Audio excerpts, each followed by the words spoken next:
Hey everybody, welcome back to Movie Related. This is our much anticipated episode 7 of What If review. So anticipated.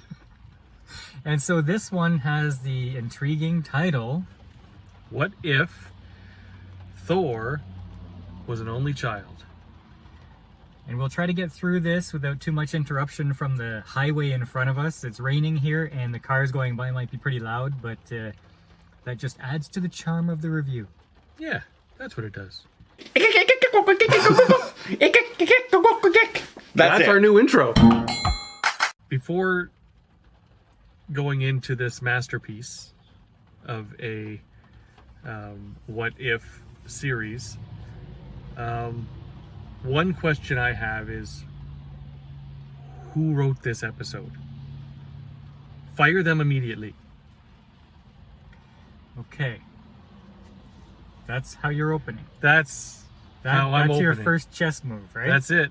Okay, because I freaking loved this episode. No, you didn't. I thought this was fantastic. Oh my god. With a capital V. No.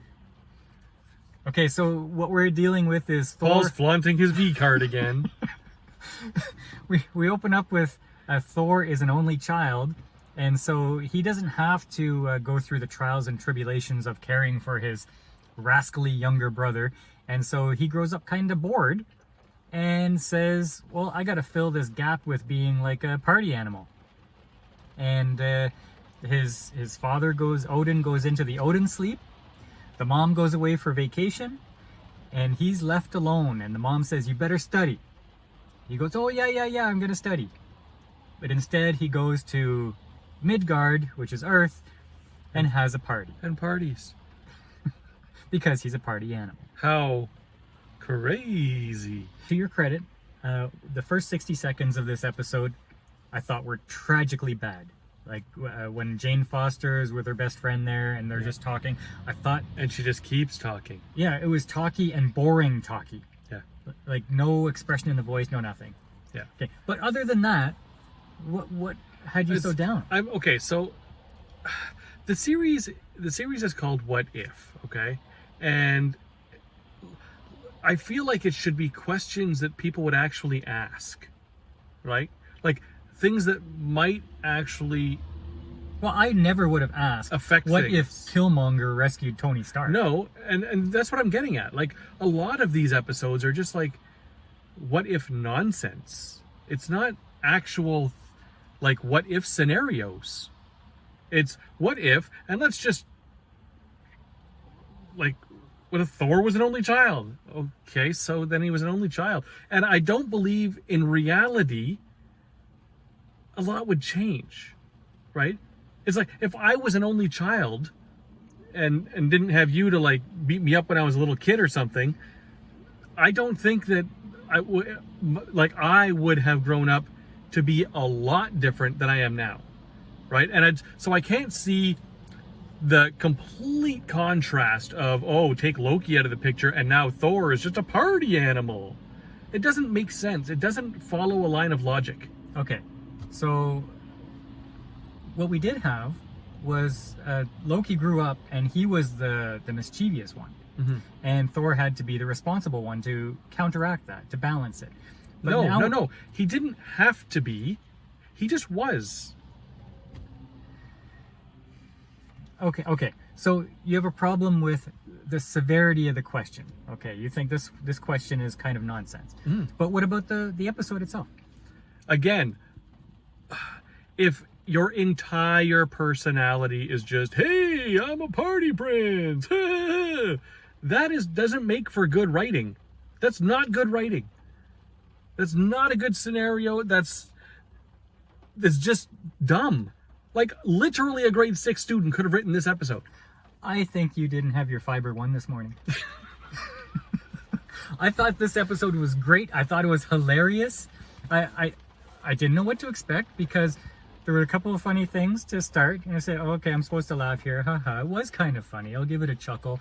But then as it went on, I was enjoying myself. I was laughing spontaneously. I think you had too much fiber 1. I was really dreading Captain Marvel showing up. Okay, because I'm not really sure how to react to Captain Marvel, because the whole thing with Brie Larson and blah blah blah.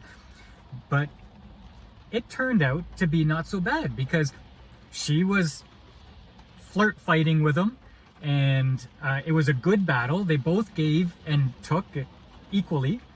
A really interesting battle. The best fight in the whole series so far. The best humor in the series so far. No. Okay, Howard the Duck was there. Howard the Duck keeps making appearances, so I think that's quite comical in itself. Yeah, and he just wants to die. Yeah. They start this party, and then everybody comes. The Guardians of the Galaxy, the Ice Giants, with Loki as their leader. So Thor being an only child means that all of the other Avengers and Guardians of the Galaxy and they're all partiers now. Because he's the party prince. He knows how to throw a good party. Come on. They're taking the St. Louis Arch and they're turning it upside down to make the universe's biggest slingshot. They're just... What complete nonsense can we put on the screen and idiots will enjoy? This this episode was like Looney Tunes meets Bill and Ted's Excellent Adventure meets some kind of college 80s comedy. This was great. This was hilarious. So, rate this compared to the other episodes. I give this a tie for number one with the one where all the Avengers start dying. You know? Yeah, I would still say that's probably number one, but this one comes in last for me. Last, absolute dead last. And once all of the other episodes come out and all of them are available to watch, this one should probably just be deleted. Well, lucky for you, this is part one, because it ends with the arrival of, I shouldn't say it, but a sinister individual comes down, and you know that this is going to be a continuation into another episode for the finale, I believe. Yeah. Was there only 8 episodes? I think so, yeah. Okay. And I don't know if it's going to be as funny in the next one, because it looked like it took on a serious tone, but we'll see. Yeah, well, we'll see. So in the comments, tell us if you accepted this as an episode, or was this a tragic mistake? This was so bad. So bad. Now, if you don't mind, every other YouTuber does this, and we always keep forgetting. If you could put a like, a comment about anything, comment anything. The type of car you drive, whether you like to walk your neighbor's dog, anything. That helps out the channel. Yeah. And give Paul a new nickname. Sure. Stud. Yeah. Hey, yeah. handsome. And we are going to do two movie reviews. Yeah. Coming up. Car reviews. And there's going to be something a little bit special in each of them. So until next time, we'll see you on the channel. That's our new intro.